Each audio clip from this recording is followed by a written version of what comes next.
Good evening, praise the lord, hallelujah. સર્વને સાદની સલામ. પુષ્કળ આનંદની વાત છે કે ફરીવાર આપણે આપણા પ્રભુનું નામ લેવાના માટે મળી શક્યા છે. હાલેલુયા. સાંજના સમયે પ્રભુની સ્તુતિ કરીએ, પ્રભુનો આભાર માનીએ, કેમ કે તેઓ આપણા રક્ષક છે, આપણી સંભાળ રાખનાર પ્રભુ છે. યહોવા ઈરે છે, યહોવા નિશી છે, યહોવા રાફા છે.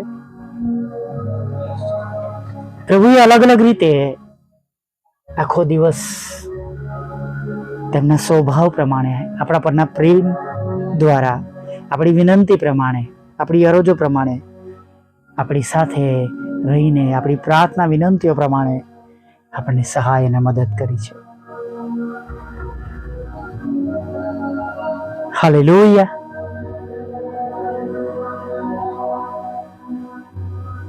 જેઓ શાંત રહ્યા છે તેમના માટે પ્રભુએ પરિસ્થિતિઓ પોતાના હાથમાં લીધી છે. યુદ્ધ તો યહોવાનું છે, નહીં? વાંચીએ છીએ ને આપણે. લખવામાં આવ્યું છે અને માટે આપણે પ્રભુના વચનો પર વિશ્વાસ કરીએ. એટલા માટે નહીં કે કોઈ કહે છે કે હું કહું છું, પણ વચન કહે છે. અને વચન જ્યારે કહે છે, કેમ કે વચન ઈશ્વર છે, પોતે છે. આદિ એ શબ્દ હતો અને શબ્દ સદૈવ થઈને આપણામાં વસશે. હાલેલુયા. વર્ડ્સ જેમ ઉત્પત્તિમાં આપણે વાંચીએ છીએ, પિતા બોલ્યા અને પ્રમાણે આપણે બનેલું જોઈએ છે.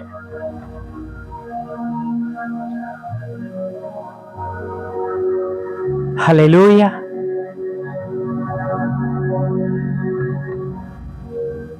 તેમણે મનુષ્ય બનાવ્યા. હાલેલુયા. અને પસંદગી આપણા પર છોડી દીધી. અને જેમ કાંઈ હા એટલે પસંદગીઓ કરી, એમ આપણે એ પ્રમાણે તેમની પાછળ ચાલવાનું છે.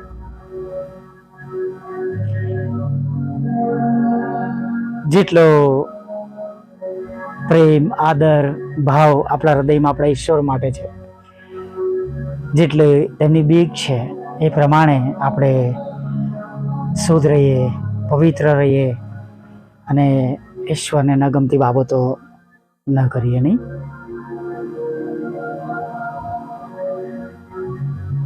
બેવડું જીવન એ બચાવી શકતું નથી.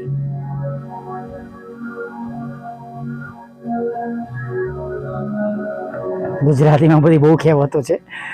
દૂધમાં ને દહીંમાં ના રહેવાય, નહીં કે છે બેહોડીમાં સવાર ન કરાય. અને માટે જગતમાં રહીને જગતનું જીવન પણ જીવીએ અને પ્રભુની જગ્યા પર જઈને પ્રભુના નામમાં પ્રભુનું જીવન પણ જીવીએ. એ જીવન તારશે નહીં. અને અલગ અલગ બાબતો આપણે વાંચીએ કે તમારા ઈશ્વર જેવા સંપૂર્ણ છે તેવા સંપૂર્ણ થાવ, અને જેવો તમારા પિતા દયાળુ છે તેવા તમે દયાળુ બનો. અને આ સમયમાં જેમ કહેવામાં આવ્યું છે, એમ કે જે ન્યાયી હોય એને વધારે ન્યાયી થવું, જે શુદ્ધ હોય એને વધારે શુદ્ધ થવું, જે પવિત્ર હોય એને વધારે પવિત્ર થવું.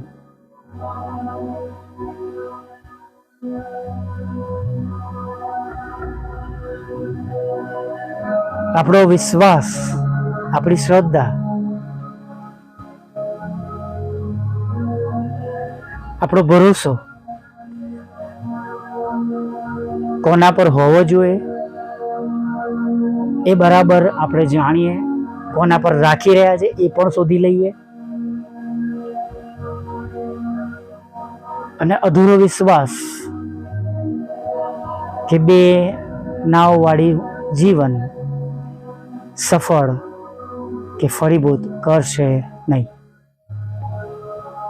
પાઉલ કહે છે, હું તંગાસમાં પણ જીવતા શીખ્યો છું અને ભરપૂરીપણામાં પણ જીવતા શીખ્યો છું. સમય બદલાતો રહે છે. જ્યાં સુધી જે ઈશ્વરની યોજનાઓ છે એ પ્રમાણે, જે પ્રમાણે ભવિષ્યવાણીઓ છે એ પ્રમાણે લખવામાં આવ્યું છે, એ પ્રમાણે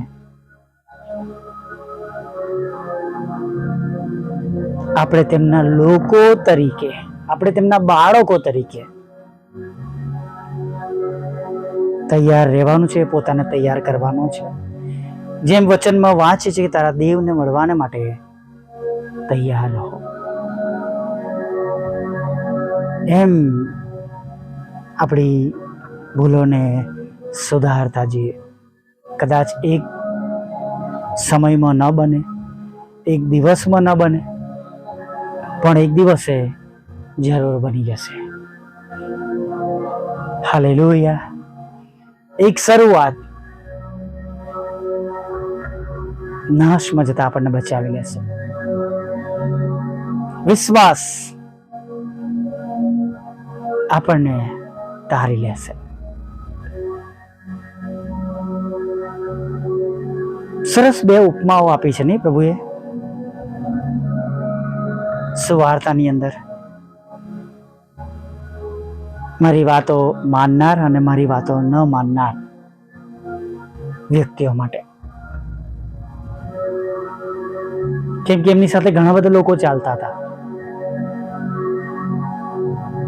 એક વખત તો કહે છે પણ કે તમે મને પ્રભુ પ્રભુ કેમ કહો છો, પણ હું જે કહું છું એ તમે કરતા નથી. ઘણા લોકો આને મેળા તોડા મારવા માટે આ શબ્દો વાપરે છે, પણ એવું નથી. ઈશ્વરની જોવાની રીત અલગ છે. પ્રભુ સ્પષ્ટ કહે છે કે જેઓ મારા ઈશ્વરની ઈચ્છા, મારા પિતાની ઈચ્છા પ્રમાણે ચાલે છે, તેમની ઈચ્છા પૂરી કરે છે એ. હાલેલુયા. ફળ આપનારા બનીએ છે તો ખાલી વાતો કરનારા નહીં. ચોક્કસ આપણને તો દર વર્ષે એક તક મળે છે નહીં, જ્યારે પ્રભુ માળી બનીને કે છે ને આ વર્ષ પણ રહેવા દે. અને જે ઉપમા વિશે હું તમને કહું છું એ કે એક માણસે રેતી પર ઘર બનાવ્યું.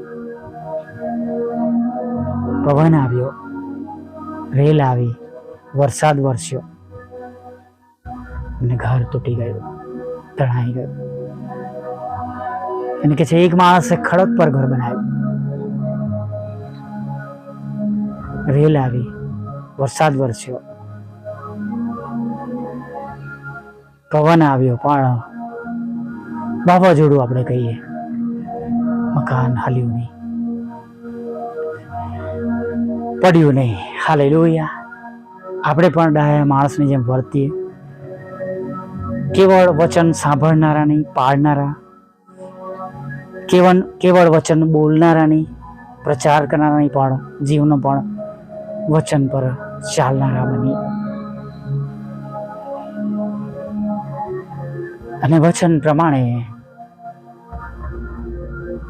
ચાલીએ અને આપણા જીવનમાં પ્રભુ દેખાય, બીજાઓને હિંમત મળે, બીજાઓ માટે આપણે આશીર્વાદનું કારણ બનીએ, બીજાઓનો વિશ્વાસ વધે, એવી 5 સુવાર્તા બનીએ.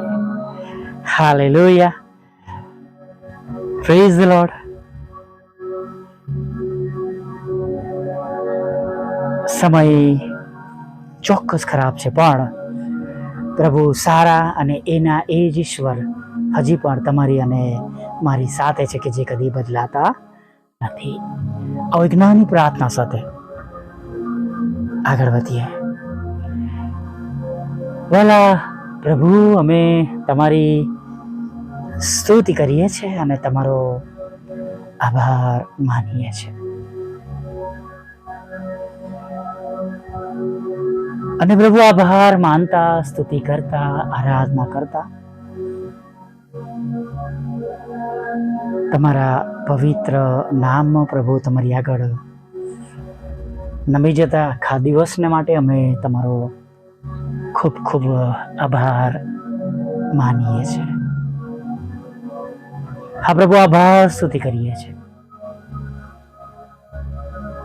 Thank you, thank you, thank you પ્રભુ, thank you Lord, thank you Jesus.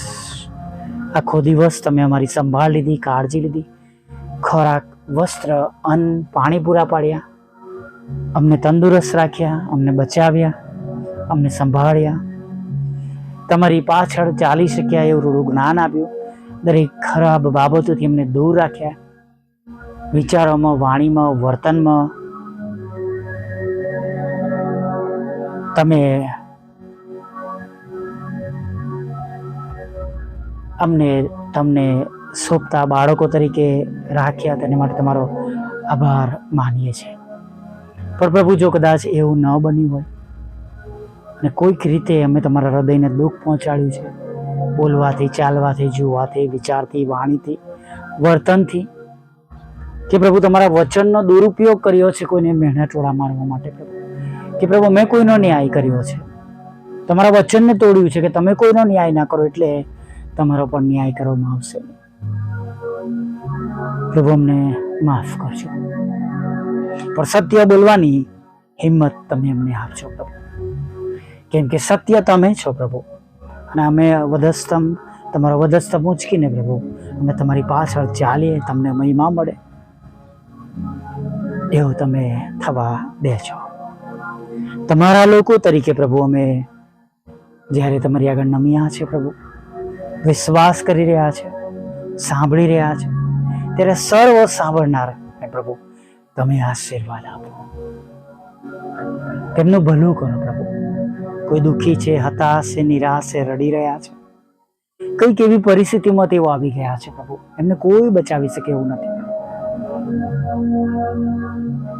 તેમની પાસે કોઈ આશા નથી પ્રભુ, પડતું મૂક્યું છે, ખરાબ વિચારો કરી રહ્યા છે, મરવાને માટે, આપઘાત કરવાને માટે પ્રભુ, કે પ્રભુ પડતું મૂકવાને માટે પ્રભુ, એવી જગ્યા પર પ્રભુ તમારા દૂતોને મોકલો, સહાય કરો, મદદ કરો, તત્કાળ ઇમિડિયેટ જેમને જરૂર છે પ્રભુ એમને તત્કાળ અને ઇમિડિયેટ પર તમે સહાય કરો એવી પ્રાર્થના કરીએ છીએ.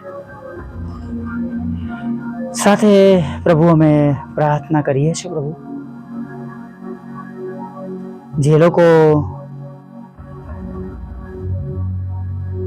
અત્યારે પ્રભુ પોતાના સ્વજનના લીધે દુઃખી છે, જેમના ઘરોમાં મરણ થયું છે પ્રભુ, જેમની જોબ જતી રહી છે પ્રભુ, આવકના સાધનો બંધ થઈ ગયા છે પ્રભુ, સેવાઓમાં, મિનિસ્ટ્રીઓમાં અચાનક પ્રશ્નો આવી ગયા છે, એવા સગળા લોકોની સાથે રહેજો પ્રભુ, તેમને બચાવજો, દિલાસો આપજો, તેમની જે કંઈ ખોટ પડી છે પ્રભુ એ ખોટ પ્રભુ તમારી પવિત્ર હાજરી દ્વારા દૂર કરજો, અને જે મને જે રીતે તેમને મદદની જરૂર છે પ્રભુ તમે તેમને મદદ પૂરી પાડજો. સાંભળનાર લોકોમાં જે કંઈ રોગચાળો હોય, જીવલેણ રોગ હોય, દવા કરાવવાને માટે નાણાં ના હોય, હોસ્પિટલના બિલ ભરવાના માટે નાણાં ના હોય, ડૉક્ટર પાસે એની કોઈ ઈલાજ ના હોય પ્રભુ, એવા સગળા ડૉક્ટર પાસે એ રોગનો કોઈ ઈલાજ ન હોય પ્રભુ, એવા સગળી જગ્યાએ પ્રભુ અમે તમારું રક્ત કબૂલ કરીએ છીએ, પાપોની ક્ષમા કરો પ્રભુ, અને 39 ફટકામાં તેઓ તમારા નામમાં સાજા થઈ જાય એવી પ્રાર્થના કરી છે પ્રભુ. તમારામાંથી પરાક્રમ નીકળતું હતું, કેમ કે સાજા કરવાનું સામર્થ્ય પ્રભુ તમારી પાસે છે, અમે વાંચીએ છીએ, લખવામાં આવ્યું છે, અને આજે પણ પ્રભુ એ નામમાં પ્રભુ તમારા પવિત્ર રૂડો નામમાં લોકો સાજા થઈ શકે છે, એ પ્રમાણે પ્રભુ તેઓ સાજા થઈ જાય. વિશ્વાસ કરનારને માટે બધું શક્ય બની જાય એવું તમે થવા દેજો પ્રભુ. લડાઈ ઝઘડા વાળા ઘરોમાં શાંતિ આપજો, કુટુંબો તૂટે નહીં, લગ્નને પ્રભુ તેઓ માન આપે, એકબીજાને વફાદાર રહે પ્રભુ, વ્યસનોથી દૂર રહે પ્રભુ, અને દરેક ખરાબ એવી બાબતો જે તમારા ધોરણની નથી, કુટુંબને તોડી શકે છે પ્રભુ, અને તમારા પવિત્રના ધોરણની વિરુદ્ધમાં છે, બધું જ દૂર થઈ જાય એવું થવા દો. ભટકી ગયેલા લોકો તમારી તરફ પાછા ફરે, તમારો સ્વીકાર કરે અને તેમનો નાશ ન થાય એવું તમે થવા દેજો પ્રભુ. હા પ્રભુ, જેમને વિદેશ જવું છે એમને વિદેશ દોડી જાઓ પ્રભુ, પ્રભુ જેમને આલ્ટિસના બેન્ડની જરૂર છે એમને આલ્ટિસના બેન્ડ આપો પ્રભુ પિતા. હા પ્રભુ, પાસપોર્ટ વિઝાના પ્રશ્નો પર તેમને દૂર કરજો, લગ્નનો આશીર્વાદ આપજો, બાળકધનનો આશીર્વાદ આપજો, જેમને પાસે જોબ નથી તેમને જોબ આપજો, જેમની જોબ છે એમને જોબને આશીર્વાદિત કરજો, તેમના બિઝનેસને આશીર્વાદિત કરજો, તેમના આવકના સાધનોને પ્રભુ તમે આશીર્વાદિત કરજો એવી પ્રાર્થના કરીએ છીએ. તમારી સેવિકાના ખેતરમાંથી પ્રભુ એ મકાન તમારી સેવિકાના ખેતરમાંથી પ્રભુ એ અવૈધ નામો નીકળી જાય એવા ઘણા બધા લોકોના પ્રભુ ખેતરોમાંથી મકાનોમાંથી અવૈધ નામો નીકળી જાય. જે મકાનો વેચવાના છે પ્રભુ એ મકાનો વેચાય પ્રભુ, અને જેઓ રાહ જોઈ રહ્યા છે, વિનંતી કરી રહ્યા છે, પ્રાર્થના કરી રહ્યા છે, એ પ્રમાણે હમણાં બને તેમના જીવનમાં એવું થવા દો. લોન આપો, નાણાંનો આશીર્વાદ આપો પ્રભુ પિતા. વિધુરો વિધવા બહેનો, અનાથો, મનબુદ્ધિ લોકો, માનસિક રોગીઓ, વિકલાંગોની પર તમે સાથે રહો પ્રભુ. 10મા 12માના વિદ્યાર્થીઓ સારી રીતના પરીક્ષાઓ પાસ કરે, સારું રિઝલ્ટ મળે પ્રભુ એવું થતું. જેઓ નોકરી કરે છે, ગ્રેજ્યુએશનમાં, પોસ્ટ ગ્રેજ્યુએશનમાં, સ્કૂલિંગમાં જે પ્રમાણે તેમની એક્ઝામમાં તેમને પાસ થવાની જરૂર છે પ્રભુ, એ પ્રમાણે પ્રભુ તમે તેમને સારી રીતના રિઝલ્ટ આપજો, પાસ થઈ શકે. અઘરી પરીક્ષા તમારા બાળકો દેશ વિદેશમાં પાસ કરે પ્રભુ, એવું તમે થવા દેજો. અમારી પણ મિનિસ્ટ્રીને આશીર્વાદ આપજો. છેલ્લી બાબત છે પ્રભુ, એને પણ તમે પૂરી પાડજો પ્રભુ પિતા. અમારા બંધ દરવાજા ખુલ્લા કરજો, અમારા સતાવણથી બચાવજો પ્રભુ પિતા. અને જે કંઈ ગુમાવ્યું છે બમણા આશીર્વાદ સાથે અમે આજે પાછું મેળવી શકીએ પિતા, એવું તમે થવા દેજો. રાજા અને રાજા પ્રભુના પ્રભુ એ પ્રમાણે બને એવું થવા દેજો પ્રભુ પિતા. નાના મોટા પાપ ગુનાઓ માફ કરજો, રાતે મીઠી નિદ્રા આપજો, અને સવારમાં ફરીવાર તમારું ભજન કરતી લઈ આવજો. માગતા પ્રભુ ઈસુમાં આટલું સાંભળો, દેવ આપ માન્ય કરજો. આમીન, આમીન, આમીન.